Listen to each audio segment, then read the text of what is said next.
Ah, the Democrats, the party of the people, the party that cares about people. And yet, they're some of the most absolutely arrogant, disconnected from the needs of real people of any group of, I guess they're human beings, on the planet. Case in point, Governor Andrew Cuomo of New York. Is there a fundamental right to work if the government can't get me the money when I need it? Is there a fundamental right you want to go to work? Go take a job as an essential worker. Do it tomorrow. Right? You're working. I am. You're an essential worker. So go take a job as an essential worker. But the people aren't hiring because of the No, there are pandemic. people hiring. You can get a job as an essential worker. So now you can go to work and you can be an essential worker and you're not going to kill anyone.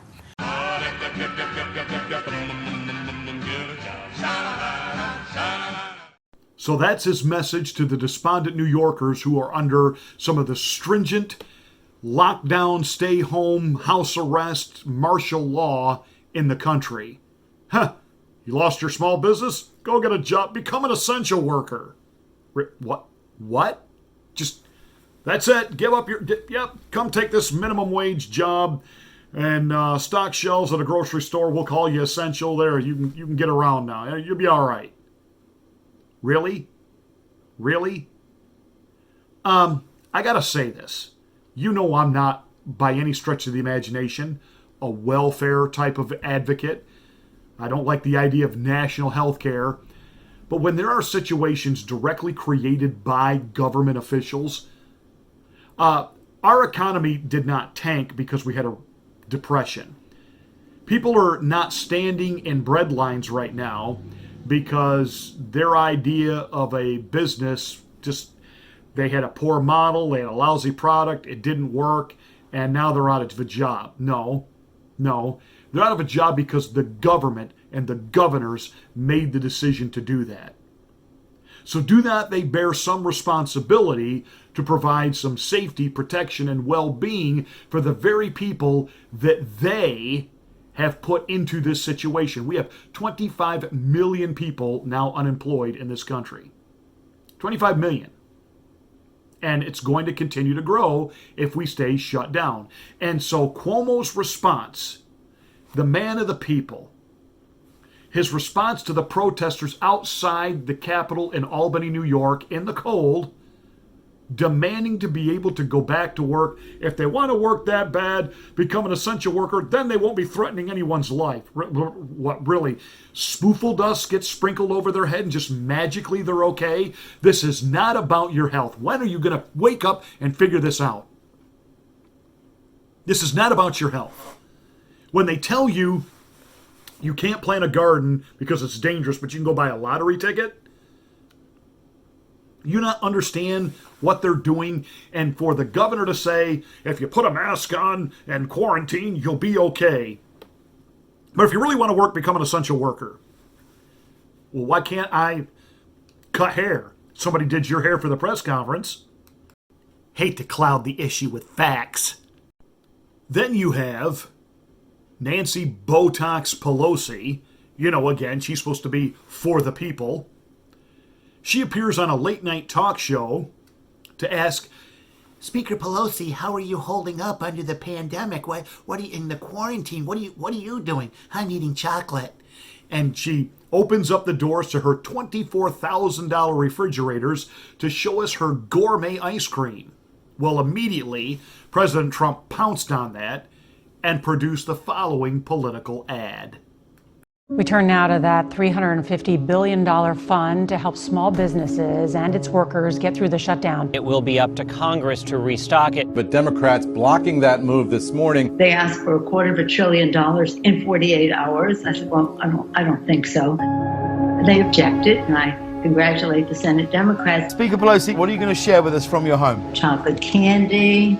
Thousands have been forced to wait for hours at food banks all across the country. This is chocolate, and then we have some other chocolate here. We just got it restocked with the ice cream. You don't want to eat up everything all at one time. I can't do it much longer. I'm trying so hard. We were, shall we say, enjoying. Having to admit that, yeah, We're starving, and I like it better than anything else. Taping this segment, there are 22 million people out of work. This specific program is about stopping job losses today. This is hurting people bad. Other people in our family go for some other flavors, but Right now, it's survival move. You don't know where that next something else is going to come from. I don't know what I would have done if ice cream were not invented. I just wonder. Shazam, Batman, that punch landed. I mean, wow. Wow. Marie Antoinette, let them eat cake. Nancy Antoinette, let them eat chocolate. Wow.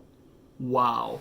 And of course, immediately, Libloons tried to run to her defense, i.e., Joyless Not a Babe Heart and Whoopi over at The View, talking about nobody's fought harder for small business and Americans that are without money right now than Nancy Pelosi. In fact, that ice cream in her drawer, I buy it. Whoopi, I buy it.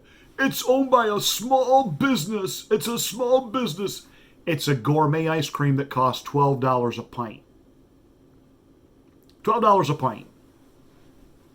So there's Nancy Pelosi, who's blocking any type of getting real stimulus money into the hands of people who desperately need it, small businesses and individuals. And again, I'm not a welfareite, but when the government creates this problem, then the government has a responsibility to help sustain their people through it. But what is she doing while people are lined up and starving? She's eating ice cream. See, this is the party of compassion. They care about you. Bullhawk. Andrew Cuomo is an arrogant prick. He's a multimillionaire, and no matter what happens during this pandemic, he'll be okay. His constituents, his New Yorkers, the ones that he says that he is heartbroken over the loss of life in New York, because to him, every death is like the loss of a family member. Yeah, the Godfather and other mafia bosses, they feel bad too when members of the family die. He hasn't got a clue what his constituents are actually dealing with. Neither does Nancy Pelosi. They don't take the phone calls from those kind of constituents. They only take the phone calls from the multi-million-dollar, billion-dollar donors to do their bidding. See, Cuomo will be fine. Nancy Botox Pelosi and her $100 million bank account, she'll be all right. Screw you if you're not. That's too bad. Become an essential worker. That's their advice. This is the party of compassion, the party of the common man. We want to help you. It's sad.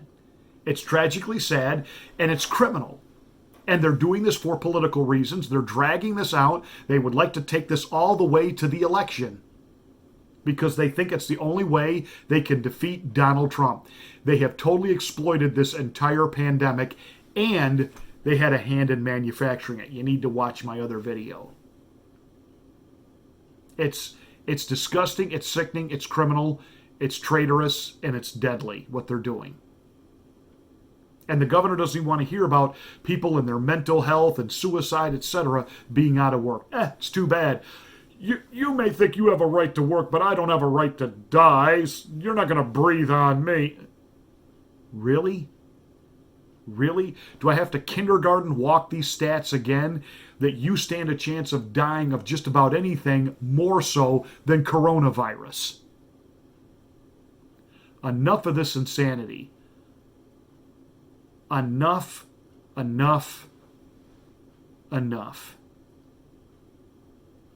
But they've revealed themselves to be entitled, to be arrogant, and again, who is it that usually gets caught up as far as the Me Too movement?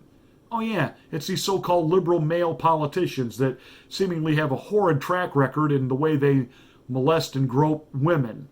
Joe Biden, I'm looking at you. I know you don't understand why, but that's because you're mentally deficient right now. But you are a rapist. But hey, let's have some chocolate ice cream. $12 a pint. Really good stuff. And that's it for this rant. Thank you so much for watching. Give us a thumbs up and a like. Spread this around like the coronavirus. And make sure you smack the bell to get notifications of my next rant.